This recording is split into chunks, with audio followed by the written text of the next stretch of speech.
ଆଜ୍ଞା ନମସ୍କାର, ଟିକେ ଆପଣଙ୍କ ପରିଚୟ ରଖିବେ। ଦୁର୍ଗାଶେଷୀ ମହାନ୍ତି, ପୂର୍ବତନ ଅଧ୍ୟକ୍ଷ, କେନ୍ଦ୍ରାପଡ଼ା ପଞ୍ଚାୟତ ସମିତି।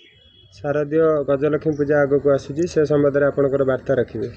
ନିଶ୍ଚିତ ଭାବରେ ମୁଁ ସମସ୍ତଙ୍କୁ ସର୍ବପ୍ରଥମେ ମୋର ଶାରଦୀୟ ଅଭିନନ୍ଦନ ଜଣାଇବି।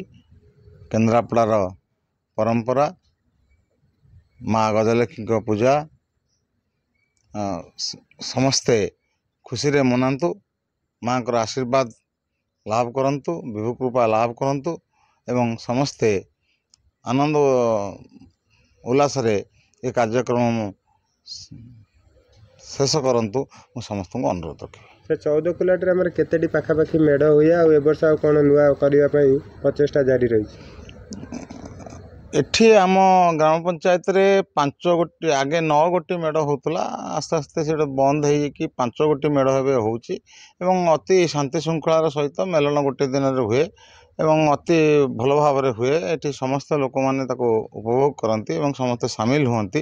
ଗୋଟେ ଭାଇଚାରାର ସମ୍ପର୍କ ସୃଷ୍ଟି ହୁଏ ଗଜଲକ୍ଷ୍ମୀ ପୂଜାରେ। ଧନ୍ୟବାଦ, ଜୟ ଜଗନ୍ନାଥ।